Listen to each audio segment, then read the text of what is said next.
আসসালামু আলাইকুম প্রিয় ফুটবল ফ্যান্স। ফুটবল ফ্যাগের ইয়াং ট্যালেন্ট প্লে লিস্টের আরও একটা ভিডিওতে আপনাদের সকলকে স্বাগত জানাচ্ছি, যেখানে আপনাদের অনুরোধের ভিত্তিতে মাত্র কিছুদিন আগে ম্যানচেস্টার সিটি যে একটা ট্রান্সফার কমপ্লিট করলো, যেখানে ভ্যালেস সাসফিল্ডে খেলা আর্জেন্টিনার একজন উদীয়মান প্লেয়ারকে নেওয়া হয়েছে, তার সম্পর্কে আলোচনা করব। প্লেয়ারটার নাম ম্যাক্সিমো পেররোনে, এবং ম্যাক্সিমো পেররোনে সম্পর্কে বিস্তারিত অনেক ইনফরমেশন এই ভিডিওর মাধ্যমে পেয়ে যাবেন, তাই একটু মনোযোগ দিয়ে দেখার চেষ্টা করবেন। শুরুতে ম্যানচেস্টার সিটির এই ডিলটা সম্পর্কে একটু বলে নিই। ম্যানচেস্টার সিটি ভ্যালেস সাসফিল্ডে খেলা মাত্র 19 বছর বয়সী এই প্লেয়ারটাকে কিনে ফেলেছে, আর এই প্লেয়ারটা এই মুহূর্তে আর্জেন্টিনা অনূর্ধ্ব 20 দলের সঙ্গে আছেন, অর্থাৎ হাভিয়ার মাসচানোনো যে দলটাকে কোচিং করান, এবং যে দলটা কিছুদিনের মধ্যেই সুদ আমেরিকানো সাব 20 খেলবে, অর্থাৎ south American championship of under 20 লেভেলের ওই টুর্নামেন্টটা খেলতে যাচ্ছেন। ওই টুর্নামেন্টের শেষে ম্যানচেস্টার সিটিতে তিনি জয়েন করবেন। ম্যানচেস্টার সিটির সিনিয়র টিমে একেবারে স্টেট সুযোগ পাবেন কিনা সেটার জন্য অবশ্যই অপেক্ষা করতে হবে, তবে বয়স ভিত্তিক দলে কিংবা লং টার্ম তাকে নিয়ে যে পেপ গার্দিওলা কাজ করতে চান সেটা একেবারে স্পষ্ট বোঝা গিয়েছে। প্লেয়ারটাকে কেন্দ্র করে তাদের ট্রান্সফার ব্যাটলে সব মিলে $8 মিলিয়ন মতো খরচ হয়েছে, এমন একটা অ্যামাউন্টের কথা বলা হচ্ছে।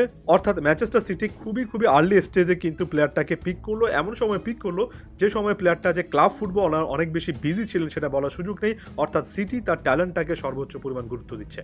এখন প্লেয়ারটার পরিচিতি সম্পর্কে চলে আসে। 2003 সালে জানুয়ারির 7 তারিখে আর্জেন্টিনার শহর বুয়েনোস আইরেস অর্থাৎ রাজধানীতে জন্মগ্রহণ করেছেন একজন আর্জেন্টাইন প্লেয়ার। সব মিলিয়ে বয়সটা এখন 19, জানুয়ারি 7 তারিখে বয়সটা 20 হবে, অর্থাৎ একেবারে ইয়াং ফ্রেশ একটা ট্যালেন্ট। বর্তমানে ভ্যালেস সার্সফিল্ডে খেলছেন, এবং ভ্যালেস সার্সফিল্ড থেকে অনেক আর্জেন্টাইন ট্যালেন্ট কিন্তু উঠে আসছে, যাদের মধ্যে সর্বশেষ একটা সংযোজন এই ম্যাক্সিমো পেররোনে। এরপর প্লেয়ারটার প্লেইং স্টাইল এবং তার পজিশন সম্পর্কে চলে আসি। পজিশন সম্পর্কে একেবারে স্ট্রেট ফরওয়ার্ড কথা বলা যায়, মূলত একজন সেন্ট্রাল মিডফিল্ডার কিংবা ডিফেন্সিভ মিডফিল্ডার। সাম্প্রতিক সময়ে তাকে ডিফেন্সিভ মিডফিল্ডে বেশি অ্যাক্টিভ দেখা যাচ্ছে।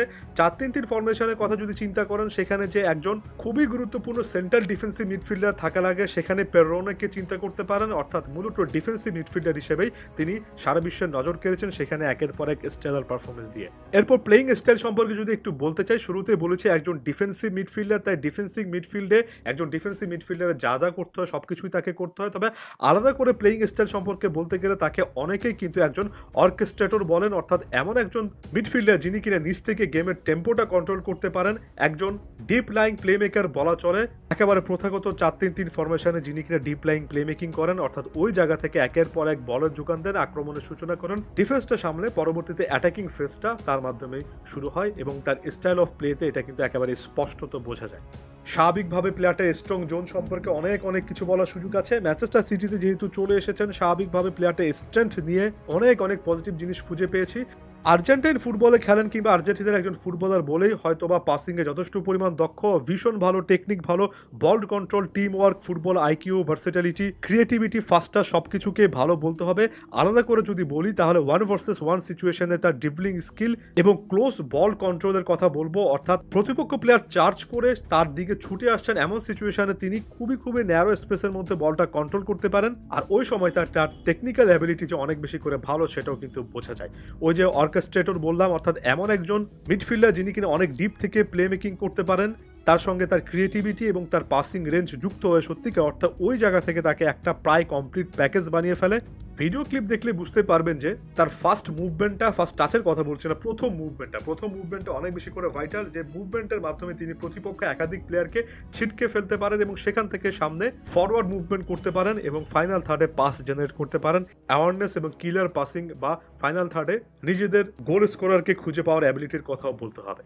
যদি অফেন্সিভ অ্যাবিলিটির কথা বলি, ডিপ লাইং প্লে মেকার হিসেবে অফেন্সিভ অ্যাবিলিটির দিক থেকে একটা জিনিস সত্যিকার অর্থে আউটস্ট্যান্ড করে, সেটা হচ্ছে ডিবক্সের বাইরে থেকে শট নিতে পারেন।